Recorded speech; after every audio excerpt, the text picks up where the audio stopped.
السلام عليكم ورحمة الله وبركاته. ازيك يا تقني انت وهو؟ النهاردة هيكون معانا مراجعة شاومي نوت 5، بس مش مراجعة تقليدية، لا مراجعة زي ما عجبتكم في المراجعات اللي قبل كده بالمميزات والعيوب. ومن غير رغي كتير يلا بينا نبتدي. التصميم فعلا مش هي الحاجة اللي هتخليك تشتري شاومي نوت 5، وده هنقول ليه دلوقتي، ما تستعجلوش في الحكم. اول حاجة بسبب الحواف، مدينة الحواف الشاومي نوت 5. الشاشة من قدام هي فعلا بالابعاد الجديدة 18 ل 9، ولكن مليانة حواف. البازلز فوق وتحت وعلى اليمين وعلى الشمال كبيرة جدا، لدرجة ان هتشوفه من بعيد ممكن ما تفهمش ان هو فعلا تليفون بالابعاد الجديدة. فهنا يعني خصوصا ان المنافسين كلهم جايين ببازلز اقل، فده طبعا حاجة كانت تعيبه.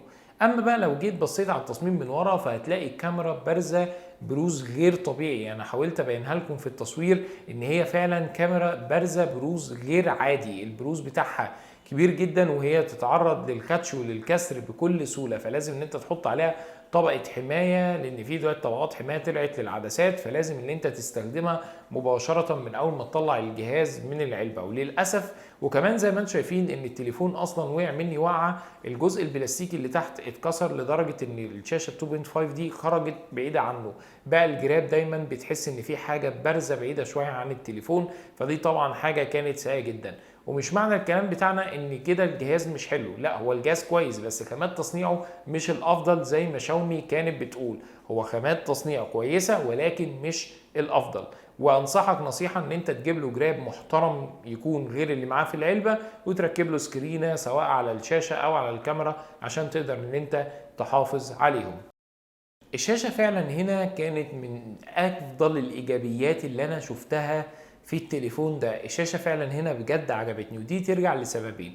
أول سبب إن هي بتيجي بالأبعاد الجديدة 18 ل 9 الفول فيو اللي هم بيسموها، فدي طبعا حاجة عجبتني أنا شخصيا، وادتني إن أنا أقدر أتفرج على محتوى بشكل أكبر سواء عند التصفح أو سواء حتى مع الفيديوهات الجديدة.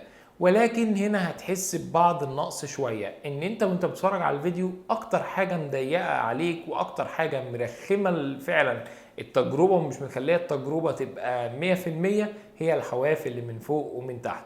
ولكن الشاشه كويسه.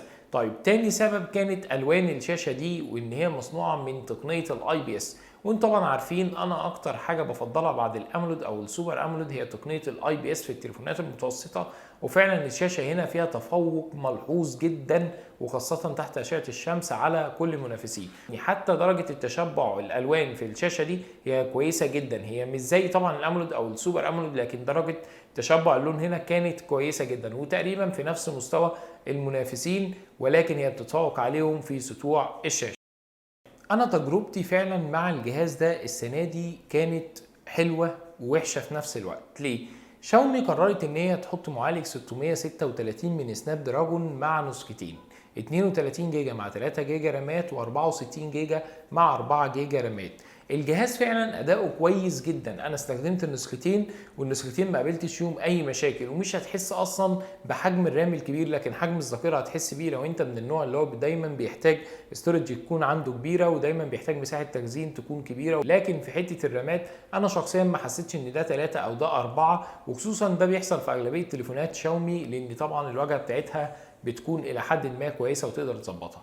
لكن السنه دي هنا حصل حاجه العكس، انا ما حسيتش ان التليفون بيتشقلب معايا زي نظيره اللي قبل كده اللي هو شاومي نوت 4 من نفس سلسله النوت. يعني ما حسيتش ان التليفون بيتشقلب معايا، ما حسيتش ان التليفون سلس، التليفون ما فيهوش السلاسه دي.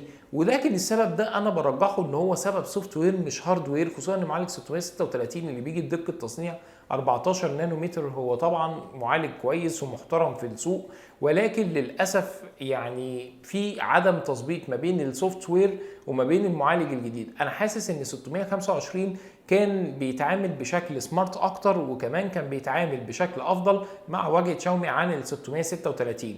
معنى كده ان الجهاز اداؤه مش حلو؟ لا، الجهاز اداؤه كويس جدا ما تفهمش غلط، ولكن هتلاقي دايما لاج وانت بتتنقل ما بين التطبيقات، وانت بتفتح تطبيق معين وبتروح لتطبيق تاني، وخاصة تطبيق الكاميرا. تطبيق الكاميرا هنا كان فيه لاج، خاصة وانا ببدل ما بين الكاميرتين الامامية او الخلفية، او بجيب وضع من الاوضاع مثلا تايم لابس، بجيب صور، بجيب فيديوز، كل الكلام ده هتلاقي بحتة لاج بسيطة قوي. الموضوع ده بيتحل؟ طبعا بيتحل بسوفت وير، في ناس بدات توصل لها السوفت وير ده في مصر، لكن خلال تجربتي انا مع الجهاز اللي استمرت لمده شهر انا ما وصليش اي تحديث خالص للجهاز حتى الان. اكيد طبعا لو في اي حاجه جديده هبقى اديكم عليها ابجريد، وما تنسوش تابعونا طبعا على الصفحه لان احنا بننزل اخبار التحديثات دي اول باول. اما بقى بالنسبه عن البطاريه هنا جت بسعه 4100 ملي امبير، ودي طبعا سعه اللي يسمع الرقم بتاعها يقول عليها كويس جدا، وخاصه في سعر من 3500 جنيه ل 4000 جنيه، فدي طبعا سعه محترمه. ولكن للاسف الشديد البطاريه كانت حلوه ووحشه. حلوه طول ما انت بتستخدم الجهاز بامانه هتكمل معاك اليوم، ومش هتحسسك ابدا انك انت شايل جهاز فيه نقص في حته البطاريه، لا البطاريه هتكمل معاك اليوم. وادتني تقريبا سكرين تايم مثلا حوالي 5 ل 5.5 ساعات، يعني هو ده في الرينج ده المعدل بتاعها. ولكن مشكله البطاريه دي اصلا مع السوفت وير ناقصه شويه تظبيط في منطقه الدوز، لان منطقه الدوز هنا مش شغاله بشكل كويس جدا زي المنافسين الباقيين. يعني تحس لو انت سايب الجهاز في وضع الخمول او نايم تصحى تلاقي الجهاز ناقص ما بين 5 ل 6%، وده طبعا رقم كبير جدا بتستهلكه البطاريه في وضع الخمول، واحنا طبعا محتاجين ليه حل. لكن بشكل عام حتى مع ال 5% اللي بنقصوا دول البطاريه بتكمل معاك اليوم.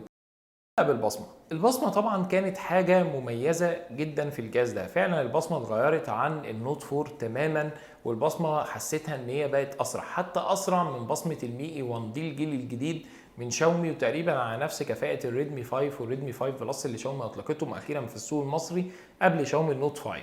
ودي طبعا كانت حاجه كويسه جدا، لكن للاسف احنا مفتقدين هنا في النسخه المصريه بحته الفيس اي دي. لكن لو انت عايز تشغلها انا سايب لك طبعا لينك في الديسكريبشن ببوست كامل كنت كتبته ووضحت فيه الطريقه دي خطوه بخطوه لو انت عايز تشغلها بطريقه رسميه وما فيهاش خروج عن الضمان تماما. وكل اللي عليك ان انت بتحول الدوله للهند وتلاقي البصمه اتعرفت معاك اللي هي الفيس اي دي. ولكن انا لما جربتها لقيتها ضعيفه جدا، وان هي يعني بتفتح بس بتاخد وقت عقبال ما تفتح، وبتفتح في ظروف اضاءه مختلفه، لكن بتاخد وقت كبير جدا حتى لو انت في اضاءه قويه. فانا اعتقد ان شاومي قبل ما تطلقها في مصر محتاج ان هي تعيد النظر بس فيها. اما بقى بالنسبه للسوفت وير، السوفت وير طبعا ما فيهوش اي حاجه جديده زي اللي احنا قلناها في مراجعات النوت 4 والريدمي 5 والريدمي 5 بلس، ولكن المختلف هنا او الجديد هنا اسمها الفول فيو او الفول سكرين. الفول سكرين ان انت بتشيل ازرار التحكم سواء الهوم او المالتي تاسك او الباك وتبدا تشتغل بجستر زي اللي موجوده في الايفون اكس وزي اللي موجوده في الاوبو اف 7. ولكن هنا الجستر دي انا شخصيا ما عجبتنيش او ما عرفتش اتاقلم معاها، يعني انا شغلتها لمده يوم بقيت حاسس ان انا مش طايق نفسي. السبب بتاعها ان انت كل ما تيجي مثلا تدوس، لو انت عايز تطلع للهوم بتقدر تدوس دوسه من منتصف الشاشه من الاسفل تبدا تطلع للهوم، لو انت عايز تفتح الريسنت اب بتسحب سحبه من الاسفل في النص وتقدر ان انت تقف شويه لحد ما يبدا يظهر لك الريسنت اب. اما لو انت عايز ترجع باك فمن عندك من اليمين او الشمال تقدر ان انت ترجع باك بكل سهوله. ولكن هنا اللي مخليني مش عارف اتاقلم عليها فكرتني باندرويد كيت كات. اندرويد كيت كات زمان لما كنا نيجي عشان نفتح الريسنت اب لازم نفضل دايسين شويه على الزرار عقبال ما يبدا يظهر لنا التطبيقات طبعا المفتوحه في الخلفيه. فده اذا كان دليل، ده دليل على ان احنا بنرجع لورا مش بنتقدم لقدام، مش عشان حاجه عملتها ابل ونجحت تبقى شاومي تاخدها كوبي بيست على طول وتقوم منفذاها. انا بس حابب ان انا اقول ان احنا مسافه ما دخلنا في الكاميرات احنا كاننا داخلين بالظبط في المنطقه الحساسه الخاصه بشاومي، منطقه حساسه. نحكي مع بعض حكايه الكاميرات ونشوف الكاميرات فعلا تستحق ان هي تسمى وحش الكاميرات ولا لا. مبدئيا الكاميرا الخلفيه بتيجي ب 12 ميجا بكسل مع عدسه اخرى 5 ميجا بكسل، 12 ميجا بكسل بفتحه عدسه اف 1.9، اما ال 5 ميجا بكسل بفتحه عدسه 2.2 دي بتستخدم للعزل بس، حتى ما فيهاش تقريب بصري زي اللي كان موجود لحد 2 اكس في شاومي مي اي 1. الكاميرا الخلفيه هنا كويسه جدا وصورها حلوه وبتديك صور ممتازه. اما الكاميرا الاماميه هي 13 ميجا بكسل ملحقه بفلاش بفتحه عدسه اف 2.0، ولكن الكاميرا الاماميه هنا يعتبر ما حصلش فيها تغيير بشكل رهيب. لكن خلينا نفسر مع بعض بشكل اوضح من كده. الكاميرا الخلفيه بتطلع صور كويسه جدا وفعلا هي اتحسنت عن النوت 4، ولكن بخلاصه الكلام هي شاومي مي اي 1 ولكن بفتحه عدسه اكبر شويه 1.9 مش اف 2.2 زي ما كانت موجوده في الاي 1. الصور هتطلع منها الدايناميك رينج كويس، بيبدا يتعامل مع الشادو بشكل افضل، حتى معالجه الالوان بدات تتحسن شويه في ال 109.5 اللي هو الجديد اللي نازل على الجهاز. فبصراحة بدأت الكاميرا تتحسن، والكاميرا أنا عجبتني جدا، خاصة في مسألة العزل بتطلع فعلا صور كويسة جدا، ونادر فعلا ان الكاميرا دي تغلط في العزل. طيب هل دلوقتي الكاميرا اقدر اسميها وحش كاميرات؟ لا، ما زالت لسه في فئات اعلى منه، او حتى فئات في نفس فئته بتطلع صور اجمل منه. فطبيعي ان الكاميرا اتحسنت، هي اتحسنت عن النوت 4 واتحسنت عن المي اي 1 بحاجات بسيطه في الاضاءه المنخفضه، لكن الصور ما فرقتش الفرق الواو ان انا اقدر اقول عليها وحش الكاميرات، وان ما ينفعش ان اي حد غيري انا يعمل كاميرا زي ما شاومي عامله. انا رايي ايه في الجهاز ده وتقييمي ليه؟ انا بصراحه اول مره اشوف جهاز من شاومي متكامل. يعني انا كل مره كان لما يجي حد يقول لي انا عايز جهاز، اقول له محتاج كاميرا ولا مش محتاج الكاميرا؟ يقول لي لا انا محتاج اداء وبطاريه، اقول له روح شاومي. اما لو محتاج كاميرا ابعد عن شاومي. لا، المره دي انا فعلا ما بقولش كده. اول ما حد بيقدر يقول لي انا عايز جهاز من رينج 3500 جنيه ل 4000 جنيه برشح له شاومي النوت 5، سواء النسخه 3 جيجا او ال 4 جيجا رامات. ففعلا الجهاز ده يعتبر هو اول جهاز من شاومي يكون متكامل. الكاميرا بتاعته سواء الخلفيه او الاماميه ادائهم كويس. الكاميرا الخلفيه انا اقدر اقيمها ان هي كويسه جدا. الكاميرا الاماميه تعتبر تكون يعني من متوسطه لجيده. اما الاداء فهو يعتبر كويس، محتاجين بس تحديث يحل بعض اللاج اللي موجود ما بين التناوب ما بين التطبيقات، وخاصه تطبيق الكاميرا. بطاريه كويسه، محتاجين برضو حته الدوز، لكن انا ما زالت لسه معايا بتكمل معايا اليوم، فما عنديش فيها اي مشكله. فالجهاز فعلا متكامل، والجهاز فعلا يستاهل سعره. فانت لو على بادجت معينه من 3500 جنيه ل 4000 جنيه، من غير ما تفكر وانت مغمض روح لشاومي، سواء النسخه ال 3 جيجا او النسخه ال 4 جيجا. اما لو انت معاك فلوس زياده وما عندكش مشكله ان انت تدفع، فلا، لسه في خيارات افضل منه. فلو انت عايز تعرف ايه الخيارات الافضل منه، ان شاء الله هنعمل مقارنه ما بين شاومي نوت 5 وكل الاجهزه المتوسطه اللي نزلت معاه في نفس السنه دي 2018. فانت لو محتاجين الفيديو ده طبعا اخبطوا لايك، واكتبوا لي رايكم تحت في الكومنتات مين عايزه، ايه الحاجات اللي نقدر نركز عليها في المقارنه ما بين الجهازين. بس كده، دي كانت كل حاجه عن الفيديو. ان شاء الله اشوفكم في الفيديو اللي جاي. يعطيكم انت وهو، ما تنسوناش من اللايك والشير والدعم، لان الدعم بتاع الشير ده ما تعرفوش يعني بيعمل فينا ايه.